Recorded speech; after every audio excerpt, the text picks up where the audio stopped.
નર્મદા ડેમની સપાટીમાં વધારો થયો છે। ઉપરવાસમાંથી પાણીની આવક વધતા ડેમની સપાટીમાં વધારો થયો છે। ઉપરવાસમાંથી 68,786 ક્યુસેક પાણીની આવક થઈ છે અને હાલ નર્મદા ડેમની સપાટી 121.40 મીટરે પહોંચી છે। ડેમની મહત્તમ સપાટી 138.68 મીટર છે અને નર્મદા ડેમના દરવાજે 121.92 મીટર પર પાણીની આવક થતાં આરબીપીએચના 3 અને સીએચપીએચનું 1 પાવર હાઉસ ચાલુ કરાયું છે। તો હાલ નર્મદા ડેમ 55% ભરાયો છે। હવામાનની તો હવામાન નિષ્ણાત અંબાલાલ પટેલની આગાહી છે। દક્ષિણ ચીનની બાજુમાં વાવાઝોડું બની રહ્યું છે। 23 જુલાઈથી વાવાઝોડું લો પ્રેશર બનવાની શક્યતા છે। દેશના કેટલાક ભાગોમાં વરસાદ પણ પડી શકે છે।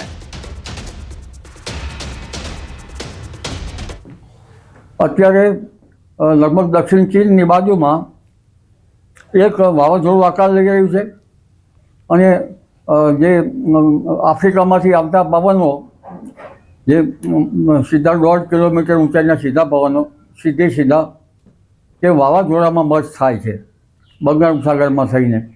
એટલે જે લોકલ સિસ્ટમો જે છે એના કારણે વરસાદ આવી શકે અને કેટલાક લો પ્રેશરો જે છે એમાં જે બંગાળ ઉપસાગર અરબ સાગરનો કંઈક ભેજ હોય એના કારણે કંઈક કોઈ ભિન્ન ભાગોમાં વરસાદ આવી શકે।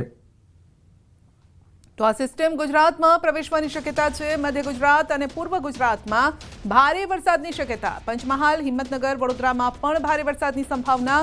અમદાવાદ, ગાંધીનગરમાં ભારે વરસાદ થવાની શક્યતા છે। આ સિસ્ટમ લગભગ પૂર્વીય મધ્યપ્રદેશના ભાગમાં આવશે અને ત્યાં થઈને ગુજરાતના ભાગમાં આવવાની શક્યતા રહે છે, જેના કારણે લગભગ પંચમહાલના ભાગો, હિંમતનગર, સાબરકાંઠાના ભાગો, આ ઉપરાંત વડોદરાના પૂર્વીય ભાગો, અમદાવાદ, ગાંધીનગરના ભાગો, મધ્ય ગુજરાત કેટલાક ભાગમાં ભારે વરસાદ થવાની શક્યતા રહેશે। મધ્ય ગુજરાતના અને પૂર્વ ગુજરાતના કેટલાક ભાગમાં ભારેથી અતિ ભારે વરસાદ થવાની શક્યતા રહેશે।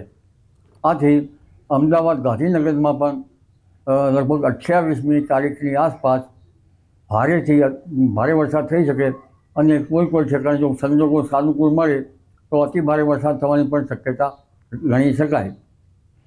28 જુલાઈથી અતિ ભારે વરસાદની સંભાવના છે। અમદાવાદ, ગાંધીનગરમાં ભારેથી અતિ ભારે વરસાદની શક્યતા। મહેસાણા, રાજકોટ, કચ્છમાં અતિ ભારે વરસાદની શક્યતા। સિસ્ટમની અસર 26 જુલાઈથી જ શરૂ થઈ જશે। 22 જુલાઈથી મુંબઈથી નવસારીમાં હવામાનમાં પલટો આવશે। લગભગ આ સિસ્ટમના કારણે મહેસાણાના ભાગોમાં પણ ભારેથી ભારે વરસાદ થવાની શક્યતા રહેશે। પાટણના ભાગમાં પણ વરસાદ થવાની શક્યતા રહેશે। કચ્છના ભાગોમાં પણ વરસાદ થવાની શક્યતા રહેશે।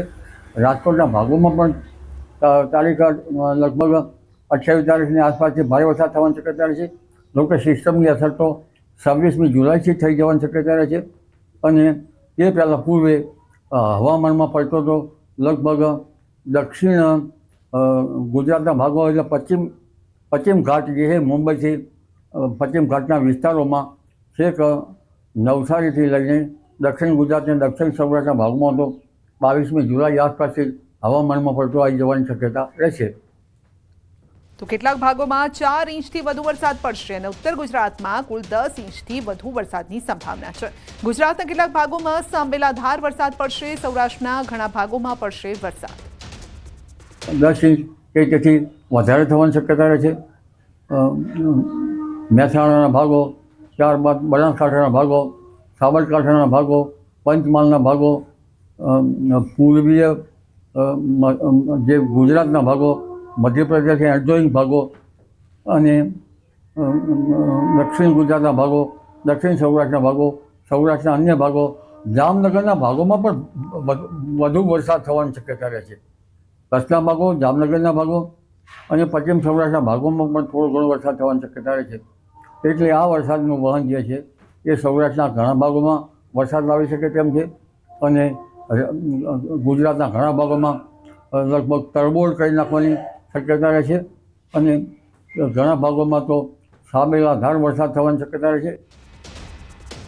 1 ઓગસ્ટે વાદળછાયું વાતાવરણ રહેશે। 6 થી 10 ઓક્ટોબર ગુજરાતના કેટલાક ભાગોમાં વરસાદ પડશે। નદીઓનું જળસ્તર વધી શકે છે। નદીઓમાં પૂર આવવાની પણ શક્યતા રહેશે। તારીખ 1 ઓગસ્ટે વાદળવાયુ શક્યતા રહેશે અને 7 થી 10 ઓક્ટોબરમાં પણ રાજ્યના ઘણા ભાગોમાં મોટા ફોરાનો વરસાદ થવાની શક્યતા રહેશે.